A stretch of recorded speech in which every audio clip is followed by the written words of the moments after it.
Deux types de qualités essentielles. La première, c'est une empathie sincère pour la personne fragile, pour la personne que nous aidons au quotidien, et puis également un savoir-faire qui est déterminant dans la mise en œuvre du métier au quotidien sur le plan pratique.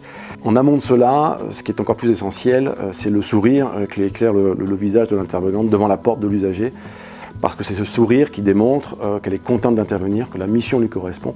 Et une fois qu'on a atteint ce niveau-là, on sait avec conviction que la mission va bien se dérouler.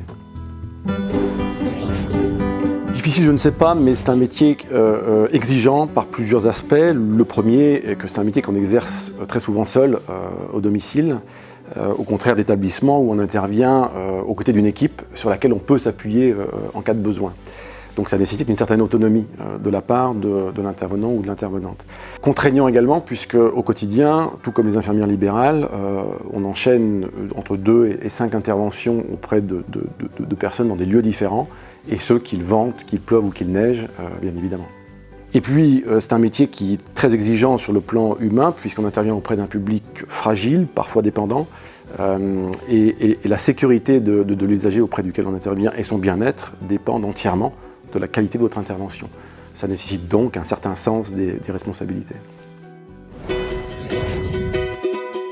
Une des fonctions de l'agence est d'être en support de l'auxiliaire de vie, et son métier est véritablement de comprendre la difficulté, le quotidien de l'auxiliaire de vie. Et ainsi, on considère que 80% de ce que fait une agence au quotidien est tourné vers l'auxiliaire de vie, vers son soutien, son accompagnement. C'est souvent pour cela qu'on dit que l'auxiliaire de vie est notre premier client. Chaque agence ProSenior travaille essentiellement sur 4 axes, dont le premier est évidemment le recrutement, puisqu'il s'agit pour nous de nous entourer des meilleurs professionnels dans ce secteur.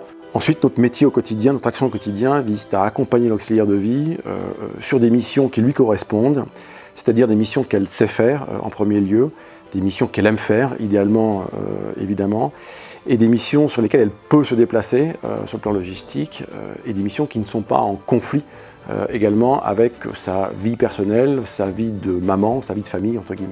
C'est ça aussi qui permet d'avoir le sourire devant la porte de l'usager lorsqu'on intervient. Ensuite, notre métier vise à également former les auxiliaires de vie, même si 70% d'entre eux sont formés. On s'inscrit dans une politique de formation sur le long terme qui permet de spécialiser l'auxiliaire de vie sur des pans spécifiques du métier.